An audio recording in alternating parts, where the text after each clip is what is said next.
জানালাটা খোলা, সাদা রঙের পর্দাগুলো দুলছে, বাতাস আসছে ধেয়ে। মিষ্টি ভোরের সূর্যের প্রতিফলনে ঘটেছে যেন বিছানা জুড়ে। উবু হয়ে তন্দ্রার ঘরে আবদ্ধ তন্ময়ের কর্ণকুহরে প্রবেশ করেছে মেয়েলি গলার স্বর। সেই মেয়ের কান্নাকাটির আহাজারিতে শব্দদূষণ তৈরি হচ্ছে, যেমনটা প্রত্যেকটা সকালেই হয়। মাথাটা তন্ময়ের ভেতর থেকে চিনচিন করে ওঠে। ভ্রুদ্বয়ের মাঝে সূক্ষ্ম ভাঁজ পড়ে, ডান হাত অনায়াসে কপালে চলে যায়, নড়ে চড়ে ওঠে সে। ঘুম ছুটে যায়, পিটপিট করে নয়নজোড়া মেলে তাকায়। চক্ষুদ্বয় সূর্যের আলো মানিয়ে নিতে সময় নেয়। বিছানায় হেডবোর্ড ঘেঁষে বসে ধীর সুস্থে। শরীরে থাকা পাতলা কম্বলটি হাঁটুতে এসে নামে, প্রশস্ত বুকে দৃশ্যমান হয়। পেটানো কোমরের দু এক ভাঁজ পড়ে। বালিশের পাশ হাতড়ে সেলফোন হাতে নেয়, নোটিফিকেশন জুড়ে মিস কল। সাইলেন্ট মোড খুলে সেলফোন ড্রয়ারে টেবিলের উপরে রাখে। কম্বল সরিয়ে মার্বেল ফ্লোরে পাজোড়া রেখে দাঁড়ায়।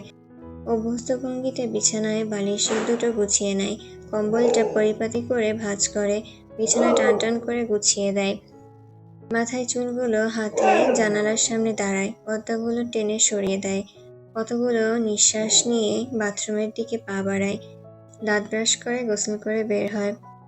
শরীরের ওপরটা উদম, নিচে সাদা রঙের প্যান্ট পরে সে ড্রেসিং টেবিলের সামনে এসে দাঁড়িয়েছে সবে। কর্ণকুহরে প্রবেশ করেছে বাইরে থেকে ধূপধাপ পায়ের শব্দের প্রতিধ্বনি।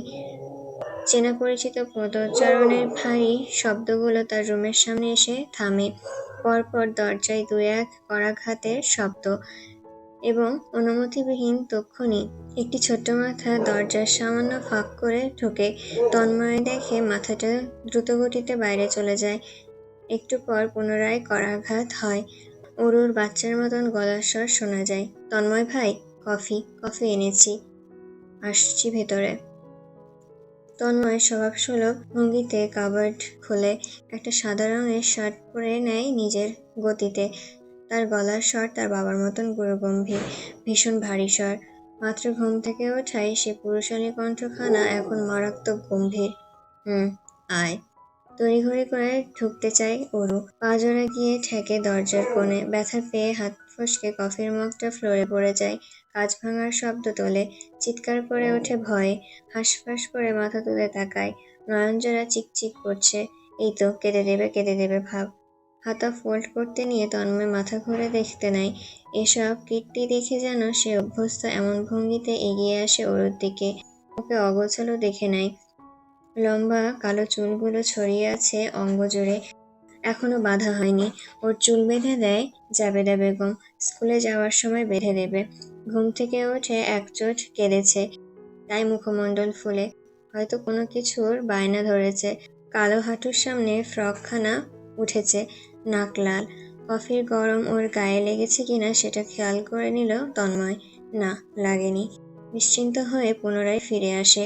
টেবিল থেকে একটা খাতা হাতে নেয়, অরুর উদ্দেশ্যে বলে, রূপালী আন্টিকে পাঠিয়ে দে, পরিষ্কার করে দেবে। অরু হেঁচকি তুলতে তুলতে বলে, সরি। ওকে, আমি দেখিনি। এত খেয়াল করে আসলাম, তাও এমন হলো। দরজাটা ভালো না, পাল্টিয়ে ফেলা উচিত। আচ্ছা। তন্ময় ভাই, আমার না একটা জিনিস লাগবে। কি? মার্জি লেটেস্ট মডেলের পেন্সিল বক্স নিয়েছে, আমাকে নিয়ে যেতে বলবেন না? আচ্ছা। ওরু ভেতরে ঢুকে একটু ঘুরঘুর করে বেরিয়ে গেল। তন্ময় ব্যাগে একটা বই, দুটো খাতা ঢুকিয়ে নিল। হাতে ঘড়ি পড়তে নিয়ে দুয়ারে এসে দাঁড়ায় মধ্যবয়সী রূপালী। পান খাওয়ায় লাল দাঁতগুলো দেখিয়ে হাসে। অনুমতি চাইতে বলে, তন্ময় আব্বা, আমু? জি আসুন আন্টি। ফ্লোরে পড়ে থাকা কাচের টুকরোগুলো ডেঙিয়ে রূপালী ভেতরে ঢোকে, হাতের কফির মগ এগিয়ে ধরে। তন্ময় সেটি নিয়ে ঠোঁট ছুঁয়ে কিছুটা পান করে। রূপালী দুয়ারের সামনে পড়ে থাকা কাজগুলো পরিষ্কার করতে বসে। অরুমামনিতে কত কইলাম আমি নিয়ে যাই, কথা শুনল না, নিজেই আইলো। আইয়া কি কামটা করলো? যদি গায়ে পড়তো কেমনটা হইতো কও? ড্রয়িংয়ে বসে মোস্তফা সাহেব, হাতে নিউজ পেপার, সেটা উল্টে পাল্টিয়ে দেখছেন তিনি, খুব মনোযোগী। তন্ময় কিছুক্ষণের মধ্যে এলো ব্যাগ কাঁধে, সে এসে বাবার পাশে চেয়ার টেনে বসলো। মোস্তফা সাহেব নিউজ পেপার ভাঁজ করে রেখে দিলেন। তাড়াহুড়ো অবস্থায় একে একে সকলে উপস্থিত হচ্ছে। অরু এসে বসেছে তন্ময়ের পাশের চেয়ারটায়, সঙ্গে সঙ্গে তন্ময়ের নাকে বেবি পাউডার, বেবি লোশনের গন্ধ এসে লেপ্টে যায়। চোখ বুজে শুকে নেয়, শরীর নাড়িয়ে অরুর নাক টানে। কফির মগ ভেঙেছে বিধায় একটু কাঁদছিল। কাঁদলেই মেয়েটা ঠান্ডা লেগে যায়, এই একটা গুণ তার মধ্যে চমৎকারভাবে জ্বলে বেড়ায়। তন্ময় কাঁচের প্লেট উল্টিয়ে একটা ব্রেড নেয়, ডিম পোচ দিয়ে দুটো ব্রেড মিলিয়ে কামড় বসায়। অরু পুনরায় নাক টানে। ওর পাশে থেকে আকাশ থমকে ওঠে। অরু, খেতে বসতে দিবি তুই? নাক টানাটানি আল্লাহর হস্তে পরে কর। অরু কষ্ট পায়, টলমল চোখে তাকায়, টিস্যু দিয়ে নাক চেপে ধরে বলে, আমি কি ইচ্ছে করে টানি? এভাবে কেন বললে ভাইয়া? অগোচরে তন্ময়ের ঠোঁটের কোণ ঘেঁষে হাসি লেপ্টে এসে বিলীন হয়ে যায়। আকাশের গলায় অসহায়ত্ব লেপ্টে। তুই ইচ্ছা করে টান, না হলে অনিচ্ছা করেই টান, আমার মাথা ব্যথা নেই। তুই এখন টানিস না প্লিজ, খেতে পারবো না না হলে। তন্ময় যে কিভাবে তোর পাশে বসে নির্বিকার থাকে আমার বোঝা আসে না। মোস্তফা সাহেব গম্ভীর স্বরে বলে, আহ চুপ থাকো আকাশ, খেতে দাও ওকে। চুপচাপ খেতে থাকা তন্ময়ের প্লেট উপরে এসে পড়ে ডিম পোচ। ওরও আর্তনাদ করে ডিমটা নিতে আসে। নিতে গিয়ে ডিমটা ভাগ হয়ে তন্ময়ের হাতার পড়ে, তারপর টেবিলে। তন্ময় সাদা শার্টের হাতার দিকটা তাকায়, দীর্ঘশ্বাস ফেলে টিস্যু নেয়, জায়গাটুকু মুছে পুনরায় খাবার মনোযোগ দেয়, যেন সে কিছুই দেখেও দেখে না। ব্রেডের লাস্ট টুকরো মুখে দিয়ে উঠে দাঁড়ায়, কাঁধের ব্যাগ চেপে বেরিয়ে পড়ে। দুপাশে অবিশ্বাস্য ভঙ্গিতে মাথা নাড়ায় আকাশ, অসহায় চোখে দেখে নেয় তাদের বাড়ির গাধাটাকে। আচ্ছা, এই গাধাটাকে তন্ময় এত সহ্য করে কিভাবে? কিভাবে একে এত ঠান্ডা মাথায় হ্যান্ডেল করে? আকাশ তো এই গাধার সঙ্গে 1 ঘন্টা থাকলেই ব্লাস্ট হয়ে যাবে।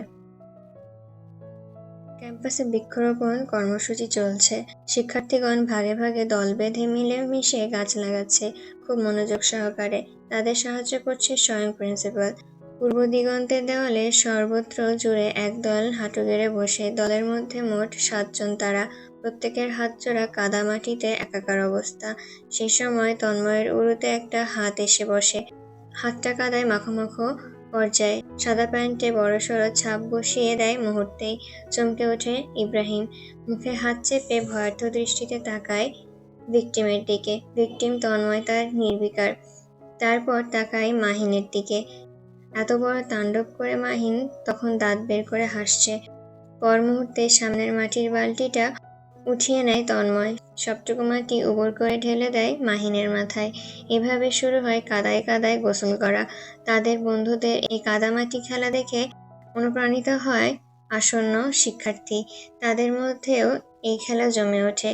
নির্বিকার হয়ে দেখতে থাকে শিক্ষকগণ। দূর থেকে নির্দেশনা দিচ্ছে সব বাচ্চামো বন্ধ করার। কাজ হলো না। সকলে তখন তুখোড় মেজাজে রয়েছে। কাদায় লেপ্টে থাকা তন্ময় ক্যাম্পাসের পশ্চিমে বসে, মাথা এবং মুখশ্রী বাদ রেখে সম্পূর্ণ সে কাদায় মাখো।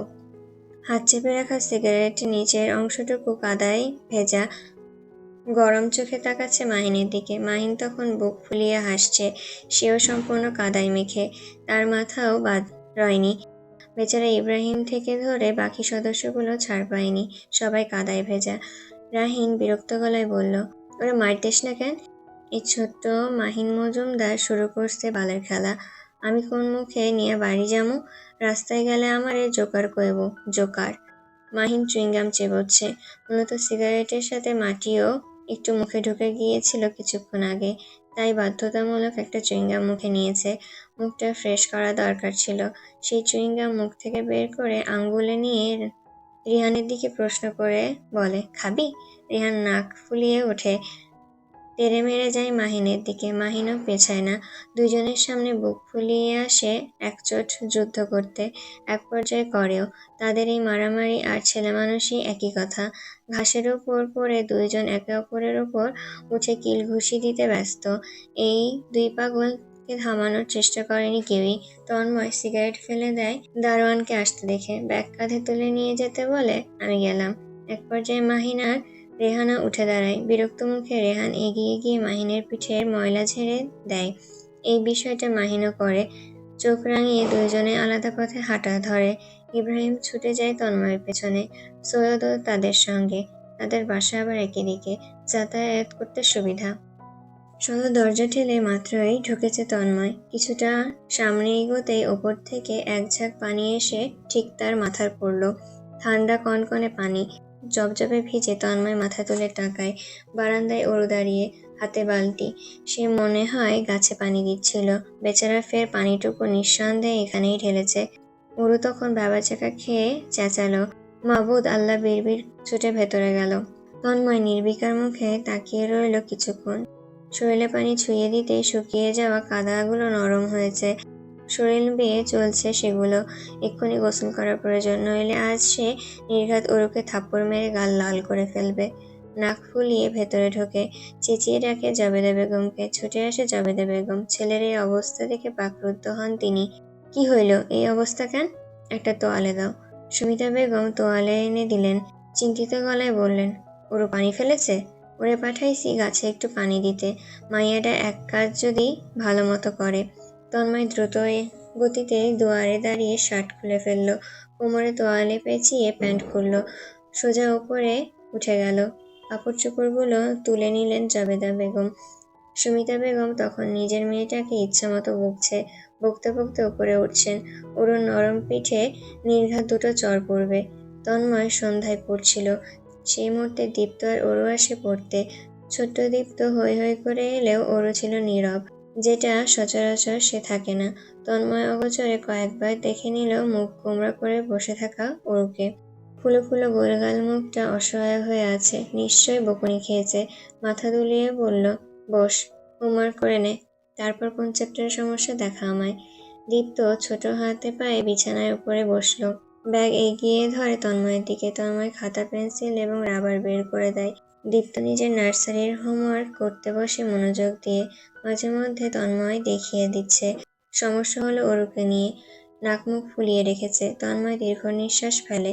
সবকিছুতে সে নির্বিকার থাকতে পারে, সবকিছু অ্যাভয়েড করতে পারে, হ্যান্ডেল করতে পারে। শুধু তার সামনে বসে থাকা আবেগী মেয়েটির সামনেই সে অসহায়, বড্ড অসহায়। তন্ময়ের মুখশ্রী করুণ, দৃষ্টি এলোমেলো বড্ড।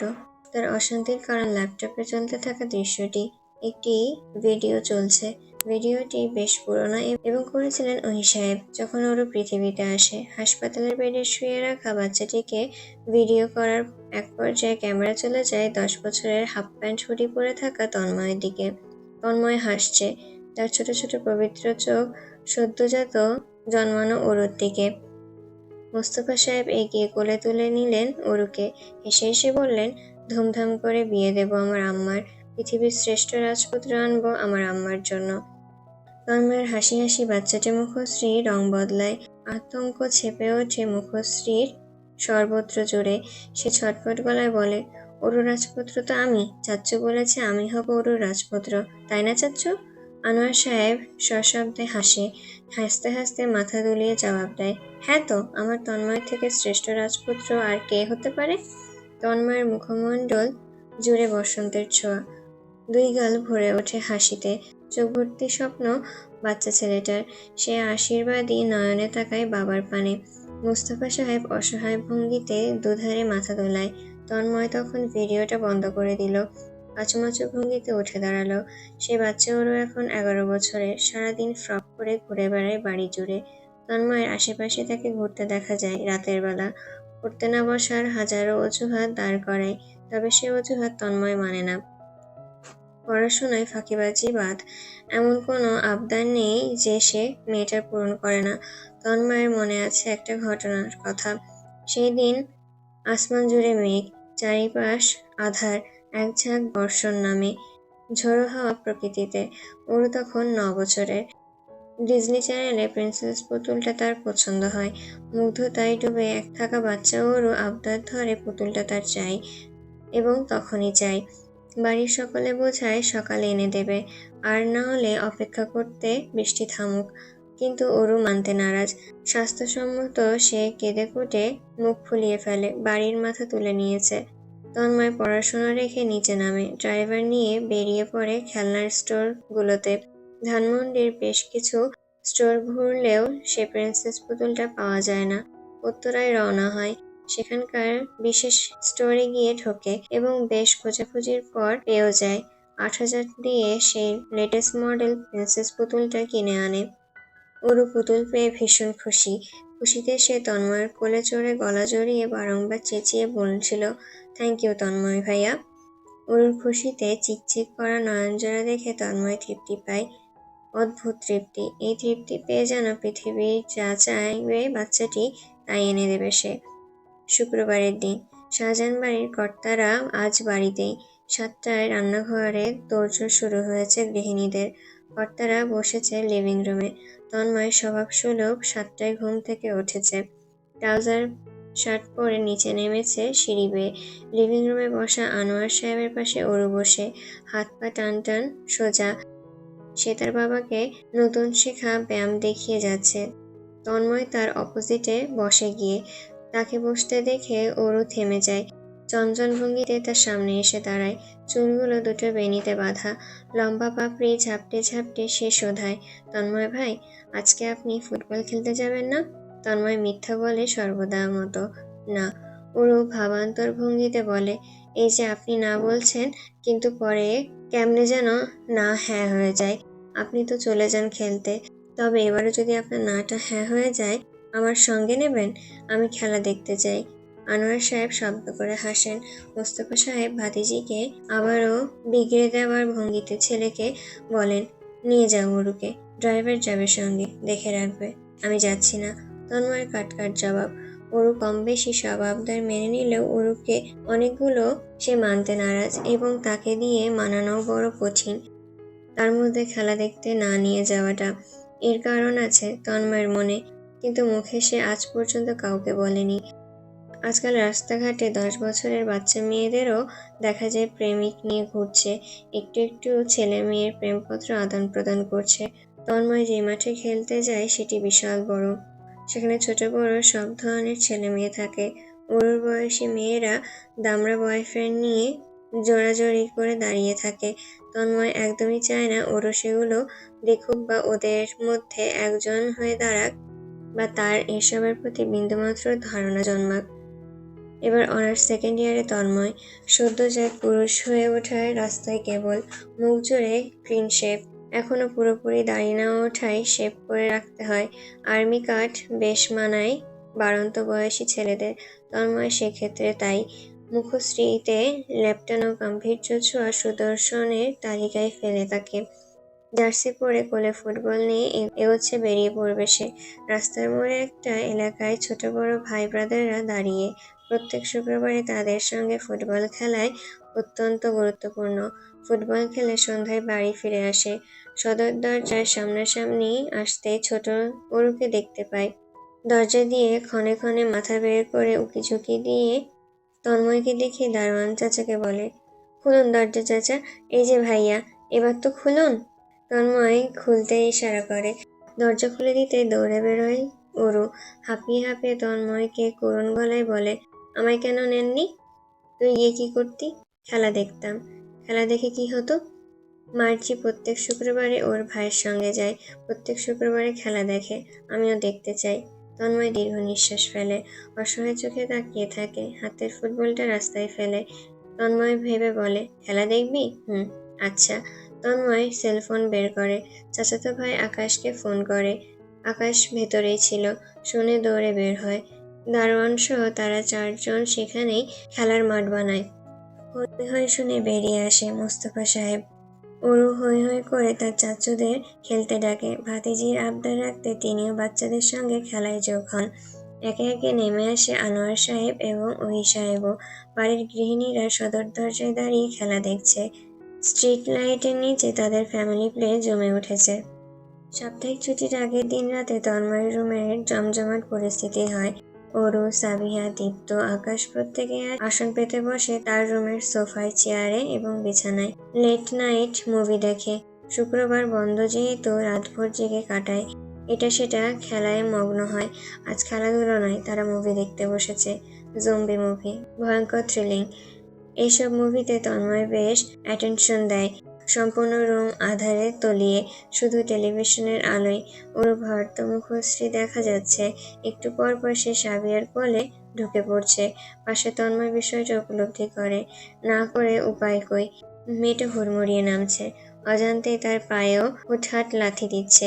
তন্ময় স্পষ্ট শুনছে। ওরও ফিসফিস করে বলছে, সাবিয়া আপু, জম্বি লোকটা কি এখন নায়ককে খেয়ে ফেলবে? সাবিয়া মুভি দেখায় বিভোর। সে ধীর গলায় বলে, পরে বলবো, দেখতে দে। ওরু সাবিয়ার কোল থেকে বেরোয়, সোজাসাপটা হয়ে বসে। সে এখন কার কাছে যাবে জানা আছে তন্ময়ের। মুহূর্তে ওরু ঘেঁষে তন্ময়ের পাশে আসলো, ধীর গলায় শুধালো, তন্ময় ভাইয়া জম্বি লোকটাকে কি খেয়ে বলবে? ওপাশে সাবিয়া হাসে নিঃশব্দে। তন্ময়ের দৃষ্টি টেলিভিশনে। সে দৃষ্টি না ফিরিয়ে জবাবে বলে, সবাইকে খেয়ে ফেলবে। টিভি থেকে বের হয়ে তোকেও খেতে পারে, কথাবার্তা বলিস না। ওরু আতঙ্কে মাথা দোলায়। তন্ময়ের এ ধরনের কথায় ভয় পেয়ে বসে দীপ্ত। ধরপড়িয়ে উঠে দৌড়ে বেরিয়ে যায়। তার চেঁচামেচি শোনা যাচ্ছে নিচ থেকে। ওরু আবার ওর থেকে বড় মানুষ কিনা এতটা ভয় পায়নি। তবে বাকিটা সময় চুপচাপ রইল। ভয়ঙ্কর দৃশ্যগুলোর সময় হুটহাট করে চোখ বন্ধ করে উমাগো বলছে, বাস এতটুকুই। আর কোনো প্রশ্ন আতঙ্ক সে দেখায়নি। তন্ময় আড়ালে আবডালে স্মিত হাসে। মাথা ঘুরিয়ে দেখে নেয় ওরুকে। দুহাঁটু জড়িয়ে আছে, ভয়ার্ত চোখ জোড়া টেলিভিশনের পর্দায়। তন্ময় ঘুরিয়ে ফের টেলিফোনে নজর দেয়। তন্ময় ভাই?